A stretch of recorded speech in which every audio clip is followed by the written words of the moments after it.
Shams al-Ma'arif, translated as the Son of Knowledge, is one of the most controversial books in Islamic history, often attributed to the 13th century scholar Ahmad ibn Ali al-Buni.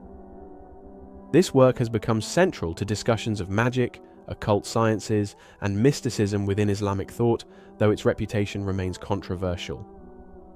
Considered both a source of deep spiritual knowledge and a book of dangerous occult practices, it occupies a unique place in the history of Islamic mystical literature. Although Ahmad al-Buni did write a book named Shams al-Ma'arif, it is not the same book as the one that is available today. Later generations added and edited the book.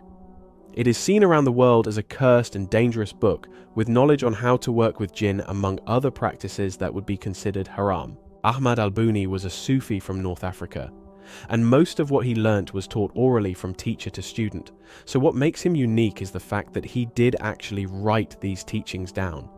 These teachings were only supposed to be taught to those with proper understanding and knowledge and not the general public. Al-Buni stated that these writings are only meant for the elite Sufis who could grasp its meanings, as he said, "Shame unto anyone who has this book of mine in hand and reveals it to a stranger, divulging it to one who is not worthy of it." This book was only meant for his students and those with elite knowledge on how to understand the book. Written during the medieval Islamic period, the Shams al-Ma'arif belongs to a broader tradition of esoteric knowledge that includes astrology, numerology, talismanic magic, and spiritual invocations. These sciences were intertwined with Islamic cosmology and theology during that period. Al-Buni, its presumed author, was a scholar of the esoteric arts, Sufism, and Islamic jurisprudence. He spent much of his life in Egypt, where he was influenced by various mystical and occult traditions, which he synthesized into his writings. In the Islamic world, particularly within the Sufi tradition, esoteric knowledge, or ilmul ghaib, has always held an ambiguous status.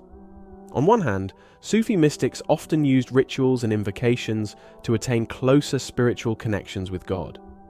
On the other hand, the boundaries between lawful mystical practices and sorcery were, and still are, contested by Islamic orthodoxy. Shams al-Ma'arif lies precisely at the intersection of these discourses, often straddling the line between respected spiritual practice and condemned magic. The book is divided into several chapters and treatises, each dealing with different aspects of occult sciences. The content includes discussions of numerology, the science of numbers, astrology, the use of talismans and amulets, and the invocation of spiritual entities such as angels and jinn. It also delves into letter mysticism, the science of huruf, which involves the analysis of the Arabic alphabet's symbolic and spiritual significance. One of the core features of the book is the invocation of divine names known as Asma'ullah al-Husna, where certain combinations of God's names, when used properly, are believed to yield spiritual or material benefits.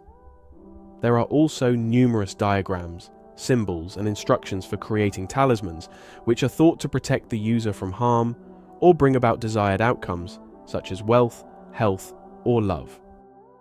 The spiritual practices detailed in Shams al-Ma'arif are deeply rooted in Islamic metaphysical ideas. In Islamic mysticism, the idea of achieving a higher state of consciousness, or direct knowledge of God, marifa, is a central aim. To that end, many of the invocations and rituals in the book can be seen as attempts to pierce the veil of material existence and access hidden spiritual realities.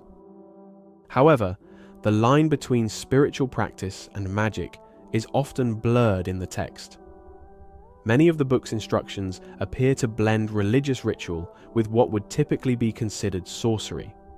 For example, talismans created using specific configurations of Quranic verses, divine names, or celestial symbols are designed to exert influence over the physical world, leading to criticisms that the book encourages the practice of black magic, sihr.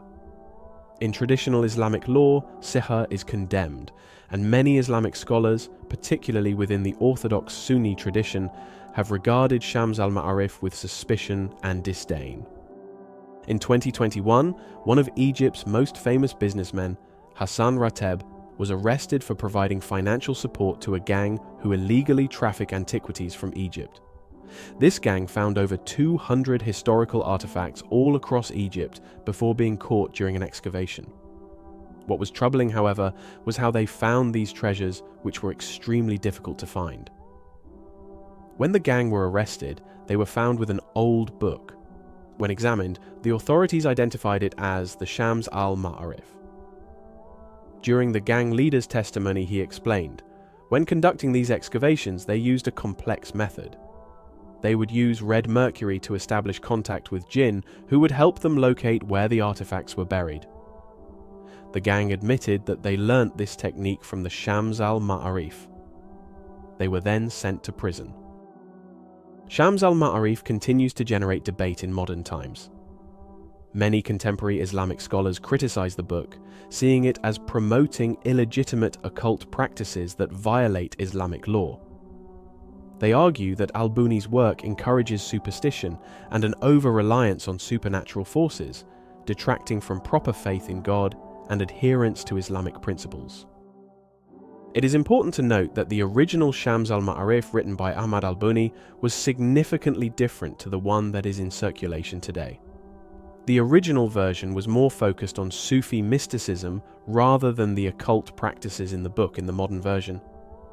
This new version was compiled in the 17th century, including the works of other people centuries after al-Buni.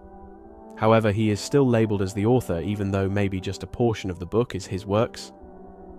This has now tarnished his image to many people, as the book is considered to be a cursed book by the majority.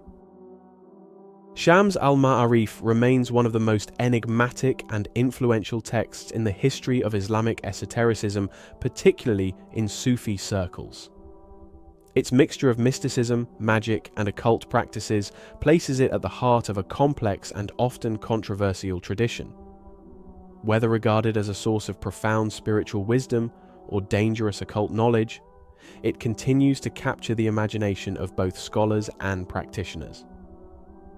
The book's legacy as both a mystical and magical text ensures its continued relevance, particularly in discussions about the boundaries of spirituality and magic within Islamic thought.